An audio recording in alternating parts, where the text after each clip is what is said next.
Actually এটা দেখালো চিংড়ি মাছ ছাড়ানোর সহজ উপায়, মানে গলদা চিংড়ি, বিয়ে বাড়ি যে জাম্বো প্রন। সো বন্ধুরা please like comment and do subscribe. ফালতু এগুলো কেটে ফেলে দেবেন, যেরকম আগেরটা দেখালাম, ঠিক আছে? এই যে ফার্স্টে এই ঠ্যাংগুলো খুবই টেস্টি হয়, এর দিকে কাঁচি নিয়ে জাস্ট আপনি এরম করে দেবেন, ওকে, কেটে দেবেন, হয়ে গেল। কিন্তু এইখানে দেখুন, এই যে এইটাকে আমরা বাদ দেবো, এই ভাঙছি, ভেঙে গেল, মানে এই পার্টটা বাদ দিয়ে দিতে হ্যাঁ। হবে। এইবার এই চিংড়ি মাছটাকে নেবো, ধরুন, ঠিক আছে, এই জায়গাটাকে এরম করে কেটে দেবো। একটু আরো মোটা কাঁচি হলে কি ভালো হবে? আমাদের কাছে কি অত বড় বড় কাঁচি থাকে রে? মানে এটা কিচেন নাইফের কথা বলছে বন্ধুরা, অত বড় আমি রাখি না।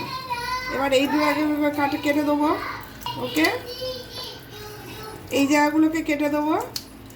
এগুলো পুরো বাদ চলে যাবে কিন্তু। হ্যাঁ, পুরো মানে কি অল্প অল্প করে এরম করে বাদ আছে। এবার চিংড়ি মাছের এখানে দেখবেন একটা মতন থাকে না, সূচের মতন, এইটাকে বাদ দিয়ে দেবো, ঠিক আছে? এবার এখান থেকে একটা কাঁচি দিয়ে না এরম করে কেটে দেবো, কেটে এখানে দেখবেন চিংড়ি মাছের একটা শির থাকে কালো মতন, এইগুলো বার করতে হবে, এইগুলোকে বার করতে হয়। তো প্রত্যেকটা জায়গায় কেটে কিন্তু এই জায়গাটা বাদ দিয়ে দিতে হবে, এই যে কালো জিনিসগুলো, কাঁচি দিয়ে হোক, হাত ঢুকিয়ে হোক। এর একটা শির আছে, শিরটাকে ফেলে বাদ দিয়ে চিংড়ি মাছ ঠিক করে খেলে কিন্তু পেট ঠিক থাকবে আর কি। এই যে কালোগুলো দেখছেন, কলে খাবেন সব থেকে সুবিধা, আমি তো কলের তলায় ছাড়াই। আর এই জায়গাটা দেখুন, মাথাটায়, হ্যাঁ, এই কালোটা দেখছেন, এটা করে কাঁচি ঢুকিয়ে এটাকে জাস্ট বার করে আনবেন, এই দেখুন বেরিয়ে গেল।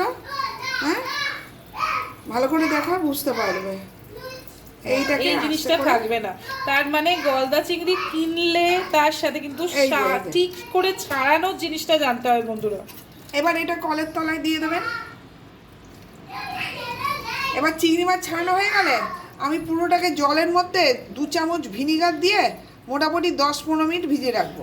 1 কিলো চিংড়ি মাছ হলে 2 চামচ ভিনিগার, আর হাফ কিলো হলে কি 1 চামচ? 1 চামচে। ঠিক আছে বন্ধুরা, ঠিক আছে। তবে কিন্তু দেখুন চিংড়ি মাছ, এবার কি হচ্ছে, এবার আপনার কাছে যদি স্টিক থাকে, হ্যাঁ, লম্বা মতন স্টিক, তাহলে বিয়ে বাড়ির মতন একদম এরকম সোজা থাকবে চিংড়ি মাছ, ঠিক আছে? এই দেখুন চিংড়ি মাছ কেনাটা কিন্তু একটা ব্যাপার না, আরেকটা ব্যাপার হচ্ছে এটাকে পরিষ্কার করে ছাড়ানো, তাই না মা? তো এই যে দাঁড়াগুলো আলাদা করে রাখা, এই সাথে মা একটা চিংড়ি মাছ তুমি একটু সবাইকে কেটে দেখিয়ে দাও। এটা সবাই কাটতে জানে, কিন্তু কিছু কিছু পার্টস থাকে যেগুলো চিংড়িতে কিন্তু বাদ দিয়ে দেওয়া উচিত। ঝোল না, চিংড়ি মাছগুলো আমার দিকে তাকিয়ে আছে, না না মরাই তো মনে। এই বন্ধুরা, মা একটা বড় চিংড়ি এনেছে, হোলি স্পেশাল। আমি কিন্তু ভিডিও করা শুরু করে দিয়েছি, একদম হোলি স্পেশাল ভিডিও স্টার্ট হয়ে গেছে। হোলিতে সবাই খায় মাংস, কিন্তু আমার মাংসের সাথে আরেকটা জিনিস ভালো লাগে, সেটা হচ্ছে এই হলো গলদা চিংড়ি। অসাধারণ, যেরাম দেখতে সেরাম খেতে কিন্তু পুরোটা। ওরে বাস, একদম এখন থেকেই মনে হচ্ছে হোলি। হ্যাঁ না, তুমি কি বানাতে চাও? চিংড়ি একটু কষা কষা মালাইকারি। কষা মালাইকারি,